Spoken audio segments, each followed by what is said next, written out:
မဖဲဝါလို့ပြောလိုက်တာနဲ့လူတွေရဲ့စိတ်ထဲမှာအင်ကြီးအဝိုင်အောင်ဝက်ပြီးအခေါင်းရင်းထမ်းထားတဲ့မိန်းမကြီးတယောက်ကိုပြေးမြင်တယ်မလားကျွန်တော်ဒီနေ့သူ့အကြောင်းပြောပြမယ်အားလုံးပဲမင်္ဂလာပါခင်ဗျာကျွန်တော်တော့ဇွဲဖြစ်ပါတယ်ကျွန်တော်ဒီနေ့ပြောပြပေးသွားမယ့်အကြောင်းအရာကတော့တုတ်တန်ဆောင်မဖဲဝါအကြောင်းပေါ့နော်တုတ်တန်ဆောင်မဖဲဝါဆိုရင်လူတွေရဲ့မျက်လုံးထဲမှာအင်ကြီးအဝိုင်အောင်ဝမ်းဆက်အယောင်တောက်တောက်ကိုဝတ်ဆင်ထားပြီးတော့အခေါင်းကြီးတစ်လုံးတည်လာတယ်လို့မြင်မိကြပါလိမ့်မယ်သူအခေါင်းကြီးပြုတ်ကျသွားတဲ့နေရာတဲ့မှာရှိတဲ့အိမ်ကလူတစ်ယောက်ကတေကိုတေရတယ်ဗျတနည်းမဟုတ်တနည်းနဲ့တေတယ်ပေါ့ဗျာဒါကတော့ပါဇက်ရဆိုရင်လည်းဖြစ်ကောင်းဖြစ်ပါလိမ့်မယ်ဒီမဖဲဝါရဲ့ဘဝဇာတ်ကြောင်းကတော့အရန်ရှင်နာဖို့ကောင်းတယ်အရန်တနာဖို့ကောင်းတယ်ပေါ့ဗျာကုန်းမောင်ခေ80မြောက်ဘာကြီးတော်မင်းစကိုင်းမင်းပေါ့နော်သူ့လက်ထက်မှာမဖဲဝါကပြည်မျိုးဇာတိသူဖြစ်တာပေါ့သူ့ရဲ့လူဘဝတုန်းကနာမည်ကမဖဲဝါဖြစ်တယ်သူ့မှာအကိုတယောက်လည်းရှိသေးတယ်ဗျသူ့ကိုနာမည်ကတော့မောင်ကျန်ဆက်လို့ခေါ်တယ်ဗျသူတို့ကတော့အရန်ချစ်ကြတဲ့မောင်နှမ2ယောက်ပေါ့လေသူတို့မှာမိဘတွေကတော့မရှိကြတော့ဘူးဗျမိဘ2ယောက်လုံးကလည်းရှေ့စစ်နောက်စစ်မဲ့ဆုံးမသွားကြတယ်မဖဲဝါရဲ့အကိုမောင်ကျန်စစ်ကလည်းမဖဲဝါကိုအရန်ချစ်တာဗျကုန်းပေါက်ခေစကိုင်းမင်းလက်ထက်မှာမောင်ကျန်စစ်ကပြည်နယ်သားမင်းရဲ့စည်ရီးတော်အနေနဲ့တာဝန်ထမ်းဆောင်တယ်မောင်ကျန်စစ်ကမင်းမှုတန်းတယောက်ဆိုပေမဲ့အရက်တေစာတောက်စားရတာတွေအပျော်ပါလိုက်စားရတာတွေအရန်မှတ်တဲ့လူပေါ့လေစိတ်ပိုင်းဆိုင်ရာမှာဆိုလဲအရန်ကြမ်းတမ်းတယ်ရုပ်ပိုင်းဆိုင်ရာမှာဆိုလဲအရန်ခတ်ထန်တယ်ဗျအဲ့လိုပဲသူကတောက်စားပျော်ပါမူးရစ်ပြီးတော့တခိုးဓမြတွေနဲ့ပေါင်းမိတာပေါ့လေတခိုးဓမြတွေနဲ့ပေါင်းမိနေနေသူကပါအကျင့်ပြတ်လာတယ်အကျင့်ပြတ်လာပြီးတော့တဖြည်းဖြည်းနဲ့နောက်ဆုံးမှာဒီပြည်မျိုးသားမင်းကြီးကိုပုံကန်ဖို့အာနာသိမ့်ဖို့အထိအောင်ဖြစ်လာခဲ့တယ်ဗျအဲ့တော့မောင်ကျန်ဆက်ကမင်းပြမင်းတန်တင့်တာပေါ့လေသူမင်းပြမင်းတန်လည်းတင့်ရောသူနှမမဖဲဝါကိုပြောတာပေါ့နှမကြီးငါကတော့မင်းပြမင်းတန်တင့်နေပြီအဲ့တော့ငါတို့ပြေးမှရမယ်ဒီမှာဆက်နေလို့မရတော့ဘူးဒီမှာဆက်နေရင်ရွှေစီမျိုးဆက်80အသက်ခံရတော့မယ်အဲ့ကြောင့်ငါတို့ပြေးကြမယ်ဆိုပြီးတော့ညာတွင်းချင်းအေယာဝတီမြစ်ဝကျွန်းပေါ်တစ်လျှောက်လှေတစည်းနဲ့ပြေးတာပေါ့လေအဲ့လိုပြေးရင်တစ်တော်တွေပေါ်များတဲ့နေရာရှင်နဲ့နီးတဲ့နေရာမှာရှိတဲ့ရွာလေးတရွာအထောင်ခဲရှားရွာလို့ခေါ်တယ်ဗျအဲ့အထောင်ခဲရှားရွာလေးမှာသူတို့2ယောက်ကရုပ်ဖြတ်ပြီးတော့နေကြတာပေါ့နာမည်ကလည်းပြောင်းလာသေးတယ်ဗျသူ့အကိုဖြစ်တဲ့သူကတော့မောင်ကျန်စစ်ကနေပြီးတော့မောင်ဆန်မဲ့ဆိုပြီးနာမည်ပြောင်းတယ်ညီမဖြစ်တဲ့လူကကြတော့မဖဲဝါနေပြီးတော့မတဲဦးဆိုပြီးနာမည်ပြောင်းတယ်ဗျအဲ့လိုနာမည်ပြောင်းပြီးတော့သူတို့2ယောက်ကနေထိုင်တာပေါ့လေမတဲဦးရဲ့အကိုဖြစ်တဲ့မောင်ဆန်မဲ့ကလည်းအရှင်တုန်းကမင်းမှုတန်းတယောက်ဖြစ်ခဲ့တဲ့အတွက်အခုအချိန်မှာတော့ तू ဘာလောက်ကင်စားတော့မှ तू မသိတော့ဘူးဗျအဲ့တော့နောက်ဆုံးမှာကြံရမရပဲနဲ့တန်ငါတယ်ဖြစ်တယ်တန်ငါတယ်ကနေပြီးတော့အင်းကြီးဖြစ်လာတယ်ပေါ့အဲ့လိုနဲ့ तू ကတဖြည်းဖြည်းနဲ့အင်းနေပိုင်းလာတယ်မြုံထောင်တဲ့နေရာတွေဝယ်လာတာပေါ့လေအဲ့တော့သူ့မှာမြုံထောင်လို့ရတဲ့နေရာတွေကလည်းအရန်များလာတယ်အင်းတွေလည်းအများကြီးပိုင်လာတာပေါ့အဲ့မှာသူတို့မောင်နှမ2ယောက်ကအရန်ချမ်းသာတဲ့စရင်လူကုန်တန်စရင်ဝင်လာတာပေါ့လူကုန်တန်စရင်ဝင်လာတယ်ဆိုပေမဲ့လည်းမောင်ဆန်မဲ့ကသူ့ရဲ့အချင်းကိုဖျောက်လို့မရဘူးဗျလောင်ကစားကိုခုံမင်းနေအရက်တေစာတောက်စားတယ်မူးရရမ်းကားတယ်ပေါ့ဗျာမဖဲဝါခေါ်မတဲဦးလေးကလည်းသူ့အကိုချစ်တော့ဘာမှမပြောမဆိုပဲနဲ့အလိုလိုက်ထားတာပေါ့လေအဲ့လိုနဲ့တရက်ရောက်တော့မတဲဦးလေးကအိမ်မှာစောင့်နေတာပေါ့သူ့ကိုကတော့အင်းဆောင်တဲမှာနေနေတာပေါ့လေတရက်နဲ့3ရက်မြောက်နေ့မှာသူ့ကိုကအိမ်လဲပြန်မလာဘူးမတဲဦးလေးကတွေးတာပေါ့လေအဲ့ချိန်မှာငါ့ကိုကဘလို့ဖြစ်လို့ပြန်မလာတာလဲသူ့အင်းဆောင်တဲမှာနေနေတာ3ရက်တောင်ရှိနေပြီမဖြစ်ဘူးငါလိုက်သွားမှရမယ်ဆိုပြီးတော့တွေးတာပေါ့အဲ့ဒါလည်းပဲမတဲဦးကတခါတည်းငါးတွေထဲဖို့တောင်းကိုယူပြီးတော့လှေနဲ့သူ့ကိုရှိတဲ့အင်းဆောင်တဲကိုသွားတာပေါ့လေအင်းဆောင်တဲကိုရောက်လဲရောက်ကောသူ့ကိုမတွေ့ဘူးသူ့ကိုတောက်ထားတဲ့အရက်တွေအမြီးတွေပဲတွေ့ရပေါ့လေအင်းဆောင်တဲလေးမှာသူ့ကိုသူတဖြည်းဖြည်းနဲ့စောင့်ရင်နဲ့သူ့ကိုလည်းပြန်မလားအဲ့ဒါနဲ့သူကလည်းမထူးတော့ဘူးငါကိုစောင့်ရင်နဲ့မြုံထောင်ထားတဲ့နေရာကနေပြီးတော့ငါမြုံသွားဖော်မယ်ဆိုပြီးတော့အနီးနားမှာရှိတဲ့မြုံတစ်ခုကိုသူသွားဖော်တာပေါ့လေသူမြုံဖော်နေတဲ့အချိန်မှာမောင်ဆန်မဲကပြန်လာတာပေါ့အဝေးကနေလှမ်းကြည့်လိုက်တဲ့အချိန်မှာကုန်းနဲ့သူ့မြုံထဲမှာရှိတဲ့ငါးတွေကိုကုန်းကောက်နေတဲ့လူကြီးတယောက်ကိုတွေ့တယ်လို့ပေါ့လေတကယ်တော့အဲ့ဒီအချိန်မှာမောင်ဆန်မဲကမူးနေတာဗျပြီးတော့နောက်တစ်ခုစိုးရတာဘာလဲဆိုတော့သူအခုတလောမြုံဖော်တဲ့အချိန်ကြလို့ရှိရင်ငါအရာနဲတယ်ငါးတွေနဲတယ်အဲ့တော့သူ့စိတ်ထဲမှာမကောင်းဆိုးရတကောင်ကသူ့မြုံထဲမှာရှိနေတဲ့ငါးတွေကိုယူစားနေတယ်ဆိုပြီးတော့သူကတွေးနေတာဗျ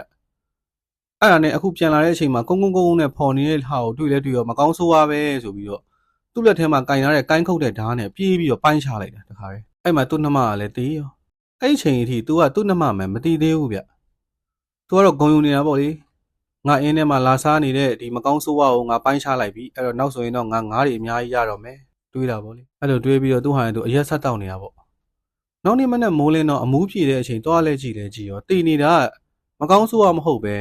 ဲသူ့ညမမတဲဦးဖြစ်နေတယ်ဗျ အဲ့ချိန်ကျတော့မှနောက်ကျသွားပြီလေသူကလည်းချုံပွဲချပြီးငိုတာပေါ့ဗျာရင်ခွဲနာလည်းကြချုံပွဲချပြီးငိုဘာမှလုပ်လို့မရတော့ဘူးလေကဲလို့လည်းမရတော့ဘူးတေးနေပြီဟိုအဲ့ဒါနဲ့ပဲမဖဲဝါကိုမြေမြုပ်မိသကြိုလိုက်ရတာပေါ့လေမောင်ဆန်မဲ့ကတော့သူညမတေသွားတယ်ဆိုပေမဲ့ထုံးစံအတိုင်းရက်တီစာရေးတောက်စားနေတဲ့24နာရီမူးယူနေတာပေါ့လေအဲ့ဒါနဲ့ရက်ထဲရွာတွေကလူတွေအကုန်လုံးကသူ့ကိုခေါ်ပြီးတော့ကဲလာလိုက်ခဲ့ငါတို့ရွှေတကုံဖျားမှာတပေါင်းပွဲရှိတယ်ဆိုပြီးတော့ရွှေတကုံဖျားကိုခေါ်လာကြတာပေါ့ဝိုင်းပြီးအဲ့ချိန်မှာမောင်ဆန်မဲကလည်းရွှေတကုံဖျားရောက်ရင်သူကတ်လှူဖို့အတွက်ရွှေဆိုင်တွေဝယ်လာတာပေါ့လေဟိုလဲရောက်ကောသူနဲ့ပါလာတဲ့အပေါင်းပါတွေအကုန်လုံးကရွှေတကုံဖျားကြီးကိုဥချကြော့နေကြတာပေါ့သူကတော့ကြောင်တောင်နဲ့မတ်တလေးရက်ပြီးကြည်အဲ့ဒါနဲ့သူနဲ့ပါလာတဲ့သူ့အပေါင်းပါတွေကသူ့ကိုမေးတာပေါ့မောင်ဆန်မဲမင်းဘာလုပ်နေရလဲမင်းဘာလို့မတ်တကြီးရက်ပြီးကြောင်တောင်ကြီးကြည်နေတာလဲဖះကိုကြော့လေးလို့ပြောတဲ့အချိန်မှာမောင်ဆန်မဲကပြန်ပြောတာဗမာလဲရွှေတကုံဖျားတဲ့အဲ့တော့မှဘေးနားမှာပါလာတဲ့အပေါင်းပါတွေအကုန်လုံးကအံ့ဩသွားတာဘာလို့သူကဖះကိုမမြင်ရတာလဲဆိုတော့အကုသို့အရန်များတာပေါ့သူလုံနေတဲ့အလုပ်တွေကလည်းအကုသို့အရန်ကြီးတဲ့အလုပ်တွေကိုငားတွေကိုမြုံထောင်တယ်တတ်တယ်ဖြတ်တယ်အရက်တွေစားတယ်တောက်စားတယ်ကြက်တိုက်တယ်အဲ့လိုမျိုးတွေလုပ်နေတော့အကုသို့အရန်ကြီးနေတဲ့လူတယောက်သူကျမအရင်ကတော့သူတတ်မိတယ်ဆိုတဲ့ကသူကတော်တော်ကိုအကုသို့ကြီးမားနေတဲ့လူတယောက်ဖြစ်တယ်ဗျအဲ့ဒါကြောင့်သူရှိတဲ့မှာရှိနေတဲ့ရွှေတကုံဖះကြီးကိုတော့သူမမြင်ရဘူးအဲ့ချိန်မှာမောင်ဆန်မဲကရှက်လဲရှက်ကြောက်လဲကြောက်သူကဖះကိုမြင်မမြင်ရတာဖះကွယ်နေတာ哦အဲ့ဒါနဲ့ तू ကဖះကိုချမဲ့ရွှေဆိုင်တွေကိုယူပြီးတော့သူ့အင်းထဲကို तू ပြန်လာတာပေါ့သူ့အင်းထဲပြန်တော့ဒေါသထွက်နဲ့အရက်တွေတောက်ပြီးလဲပြီးတော့ရွှေတုံဖះမှာကတ်မဲ့ရွှေဆိုင်တွေအကုန်လုံးကိုသူ့အင်းကြီးမှာရှိနေတဲ့အလဲကတိုင်တဲ့တဲ့မှာကတ်ချပလိုက်တယ်ဗျရွှေဆိုင်တွေကိုရွှေချပလိုက်တာဗောလေသူ့တိုင်သူအဲ့လိုနဲ့ तू လဲတရက်အရက်တွေစားတွေတောက်စားပျော်ပမူးရင်နဲ့နောက်ဆုံးတေတာဗောလေ तू တေပြီးမကြဘူးသူညမဖြစ်တဲ့မဖဲဝါခေါ်မတဲဟူကလည်းရွာဦးဖုံးကြီးကျောင်းကဆရာတော်ကြီးကိုအိမ်မက်လာပေးတာဗောသူ့မှာဝက်ဆရာစားတရားမရှိဘူးနေစရာမရှိဘူးဆိုပြီးတော့လာပြီးအိမ်မက်ပေးတာဗောလေအဲ့ဒါနဲ့ရွာဦးဖုံးကျောင်းဆရာတော်ကြီးကမဖဲဝါကိုအထောင်ရှားခဲရွာမှာရှိနေတဲ့တုတ်တန်မှာအပိုင်စားပေးလိုက်တာဗောလေအဲ့ဒီချိန်ကနေစပြီးတော့မဖဲဝါကအဝါရောင်ဝမ်းဆက်ကြီးကိုဝက်ပြီးတော့အထောင်ရှားခဲတုတ်တန်မှာတုတ်တန်ဆောင်အနေနဲ့နေနေတာဗောလေအဲ့ဒီလိုနဲ့အချိန်ကာလတစ်ခုကြာလာတဲ့အချိန်မှာကုန်းပေါင်ခေ80မြောက်တာယာရီမင်းလက်ထက်ကိုရောက်လာတာဗောလေအဲ့ဒီအချိန်မှာသူ့ရဲ့အထောက်တော်တွေကလည်းသူ့ကိုမဖဲဝါရဲ့အကြောင်းကိုပြောပြကြတာဗောလေပြောပြတော့ तू ကအဲ့သတင်းကိုကြားပြီးနောက်ပိုင်းမှာမဖဲဝါကိုတုတ်တန်နေအားလုံးရဲ့အဆောင်ရှောက်အနေနဲ့ခံထားစီဆိုပြီးတော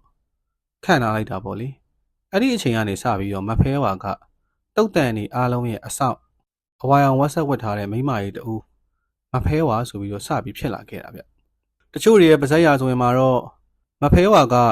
ဆရာတော်ကြီးတစ်ပါးကိုအိမ်မက်ပေးရတယ်ဗျသူကခလေးတွေသားကိုစားခြင်းတယ်လို့ပြောတယ်အဲ့ဒီအချိန်မှာဆရာတော်ကြီးကလည်းခလေးသားကိုမစားနဲ့နစ်စားခြင်းတော့ခွေးသားကိုစားဆိုပြီးတော့ပြောလိုက်တယ်ဗျအဲ့ဒါကြောင့်တချို့သောရွာတွေမှာအိမ်ရှိမှမီးသွေးခဲနဲ့ရေးထားကြတယ်ခလေးသားခါတယ်ခွေးသားချိုတယ်ဆိုပြီးတော့ရေးထားကြတယ်အဲ့ဒါကလည်းမဖဲဝါကိုကြောက်လို့ဗျအိမ်မှာရှိနေတဲ့ခလေးတွေကိုမဖဲဝါဖမ်းစားမှကြောက်တယ်အဲ့ဒါကြောင့်လည်းခလေးတွေကိုစားမှစိုးလို့ခလေးသားခါတယ်ခွေးသားချိုတယ်ဆိုပြီးရေးထားကြတာဗျဒါတော့ပါဇက်ကြာဆိုရင်တစ်ခုပါပဲဖြစ်ရမှန်တစ်ခုဖြစ်ရင်လည်းဖြစ်ပါလိမ့်မယ်ဘာလို့လဲဆိုတော့အခုချိန်ထိလည်းတချို့ဒေသရွာတွေမှာအဲ့လိုမျိုးမီးသွေးခဲနဲ့ရေးရတာကိုကျွန်တော်ကိုယ်တိုင်မျက်ဝါးထင်ထင်နဲ့မြင်ခဲ့ဘူးလေဗျနေကုန်းချုပ်အနေနဲ့ကတော့အခုခေတ်အခုကာလမှာတော့မှတင်းချိုင်းနေတနေရာနေတနေရာရွှေ့တဲ့အခါမျိုးမှာမဖဲဝါကိုအရင်ပြင့်ဆောင်ပြီးတော့မှတုတ်တန်ရွှေ့လို့ရတာဗျလူကြီးမင်းတို့မြင်မှုကြပါလိမ့်မယ်တုတ်တန်နေတင်းချိုင်းနေရွှေ့တဲ့အချိန်ကျရင်ဒီလူကြီးတယောက်ကနေပြီးတော့မဖဲဝါကိုအမိန့်စာနဲ့ခေါ်တာပေါ့လေခေါ်ပြီးွားလို့မဖဲဝါကရောက်လာပြီးတော့သူ့ကားပေါ်ကိုတက်တဲ့အချိန်ကျမှဒီတုတ်တန်မှာရှိနေတဲ့တခြားသောနာနာဘာဝတွေဝိညာဉ်တွေပေါ့လေအဲ့ဟာတွေအကုန်လုံးကကားပေါ်ကိုဆက်တက်လာကြတာဗျကျွန်တော်ကိုယ်တိုင်မြင်မှုတာကတော့ဒီတောင်မွေအကုန်လုံးဈေးကတင်းချိုင်းကိုရွှေ့တဲ့အချိန်တုန်းကမဖဲဝါကိုအရင်ခေါ်ပြီးမှ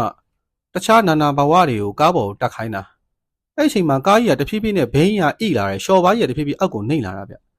အဲ့ဟာတော့ကျွန်တော်ကိုယ်တိုင်မျက်ဝါးထင်ထင်မြင်ခဲ့ဘူးတယ်အဲ့ဒါကြောင့်လဲမဖဲဝါဆိုတာနဲ့လူတွေရဲ့မျက်လုံးထဲမှာအဝါရောင်ဝမ်းဆက်ကိုဝတ်ထားတယ်အခေါင်းကြီးတစ်လုံးကိုထမ်းထားတယ်ဆိုပြီးတော့လူတွေရဲ့မျက်လုံးထဲမှာတန်းပြီးတော့တန်းမြင်လာကြတယ်တန်းပေါ်လာကြတာဗျတကယ်တော့ तू ကကြောက်ဖို့ကောင်းတဲ့လူတူဖြစ်တယ်လို